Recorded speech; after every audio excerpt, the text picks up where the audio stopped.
अभी हमारे देश के रक्षा बजट में एक बहुत बड़ा हिस्सा वेतन और पेंशन में जाता है। आगे इन अग्निवीरों को पेंशन नहीं देनी पड़ेगी, तो क्या सैन्य बजट को संतुलित करने के लिए ही यह स्कीम लाई गई है? अगर हां, तो फिर उन सदन वीरों की पेंशन और भत्तों पर कैंची क्यों नहीं चलती, जिनके करोड़पति होने के बावजूद देश में सालाना सैकड़ों करोड़ रुपए पूर्व विधायक, पूर्व सांसदों की पेंशन पर खर्च किया जाता है।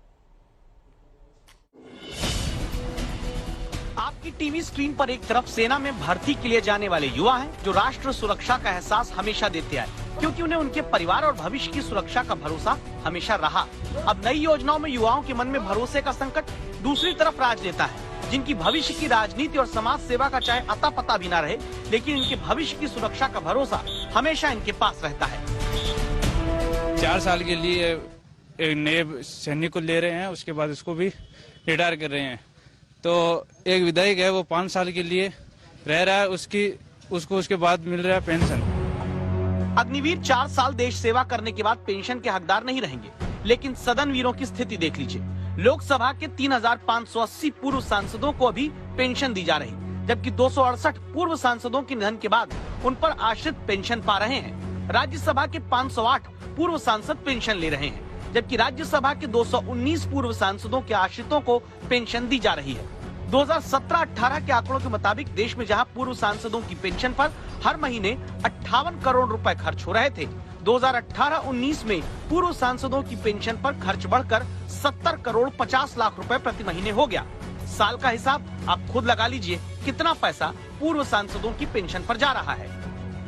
आपकी सैलरी आपके काम के आधार पर हर साल आपके अधिकारी तय करते होंगे। दुनिया के तमाम देशों में भी जनप्रतिनिधि अपनी सैलरी और सुविधाओं पर खुद फैसला नहीं कर सकते हैं, लेकिन हमारे देश में सांसद हो या विधायक अपनी सैलरी और भत्ते का फैसला सदन में आपस में मिलकर आम सहमति से ही कर लेते हैं। अब तक सेना के जवानों के पास 17 साल की नौकरी, फिर पेंशन समेत दूसरी सुविधाएं रही। इसी सामाजिक सुरक्षा के दम पर जवान देशवासियों को राष्ट्र सुरक्षा का एहसास देते आ रहे हैं। अगर फंड मुद्दा वहाँ है, तो फिर नेताओं के लिए क्यों नहीं? जबकि 2020 की एक आरटीआई के मुताबिक रेखा और चिरंजीवी जैसे अभिनेताओं को भी पूर्व सांसद होने के नाते 39,000 रुपए और 27,000 रुपए की हर महीने पेंशन दी जाती है। कई बड़े उद्योगपति भी देश में अभी पूर्व सांसद होने के नाते महीने के 25,000 रुपए की पेंशन अपने खाते में पाते हैं। लोकसभा में 88% सांसद, देश में 78% विधायक करोड़पति हैं। आपको जानकर हैरानी होगी कि हमारे देश में अगर कोई नेता विधायक भी बन जाए और बाद में सांसद भी, तो पूर्व विधायक और पूर्व सांसद दोनों की पेंशन पाता है।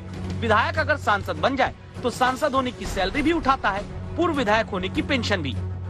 उत्तर प्रदेश, मध्य प्रदेश, राजस्थान समेत कई राज्य हैं जहां पूर्व विधायक 8 कार्यकाल तक की पेंशन ले रहे हैं। मतलब करोड़पति विधायक और सांसद पूर्व होकर भी संपूर्ण पेंशन का फायदा सुकून से पाते हैं। एक नहीं, कई कार्यकाल की वजह मध्य प्रदेश के विधानसभा अध्यक्ष से सुनिए। जैसे विधायक कई बार हो गए, तो उसका भी 1,500 के हिसाब से जो प्रति उनका आता है, एक टेन्योर आता है, उस टेन्योर के हिसाब से उतना बढ़ जाता है उनका। तो ये नियम है उसका। पूरे एक सेट का 35,000 है, और फिर जितने सेट होंगे वो उसके हिसाब से वो वृद्धि हो जाती है। अभी से ऐसे समझिए कि विधायक अगर एक बार मध्य प्रदेश में बन गए, तो फिर चाहे 5 साल का कार्यकाल पूरा हो ना हो, विधायक जी को पूर्व एमएलए होने पर हर महीने 20,000 रुपए की पेंशन मिलती है, 15,000 रुपए का मेडिकल भत्ता। इसके बाद विधायक दोबारा बन गए तो जितने साल विधायक रहे उसके आधार पर सालाना 9,600 रुपए जुड़ते जाएंगे। राजस्थान में 5 साल के कार्यकाल के बाद पूर्व विधायक को 35,000 रुपए हर महीने पेंशन मिलती है। फिर दूसरी बार विधायक बने तो 2 कार्यकाल के बाद 43,000 रुपए की पेंशन। झारखंड में एक बार विधायक बनने के बाद 40,000 रुपए हर महीने पेंशन दी जाती है। उसके बाद के कार्यकाल जुड़ने के बाद अधिकतम 1 लाख रुपए महीने तक पेंशन झारखंड जैसे राज्यों में दी जा सकती है। तो फिर क्यों नहीं इन खर्चों पर भी रोक लगती? जबकि हकीकत ये भी है कि देश में 7 राज्य ऐसे हैं जहां मुख्यमंत्री, मंत्रियों और विधायकों का वेतन ही नहीं, उनके इनकम टैक्स पर भी सरकारी खजाने से ही पैसा जाता है। मध्य प्रदेश के मुख्यमंत्री, मंत्री, विधानसभा अध्यक्ष, उपाध्यक्ष, नेता प्रतिपक्ष का इनकम टैक्स सरकारी खजाने से जाता है। छत्तीसगढ़ में सभी विधायकों का इनकम टैक्स सरकार भरती है। हरियाणा में मुख्यमंत्री, मंत्री, विधानसभा अध्यक्ष, नेता प्रतिपक्ष का इनकम टैक्स सरकार देती है। झारखंड में विधायकों के वेतन पर इनकम टैक्स सालाना 5 करोड़ रुपए सरकारी खजाने से जाता है। पंजाब में 117 विधायकों के इनकम टैक्स पर सालाना 11 करोड़ रुपए का खर्चा सरकार कर रही है। आंध्र प्रदेश, तेलंगाना में सीएम, मंत्री, विधानसभा अध्यक्ष, उपाध्यक्ष का आयकर सरकार भरती है। एक अनुमान है कि सालाना 1000 करोड़ रुपए से कहीं ज्यादा का पैसा पूर्व सांसदों और विधायकों की सिर्फ पेंशन पर खर्च हो रहा है। ऐसे पूर्व सांसद और विधायक जो करोड़पति हैं, तो क्या सुविधाएं सिर्फ सदन वीरों के लिए ही रहेंगी?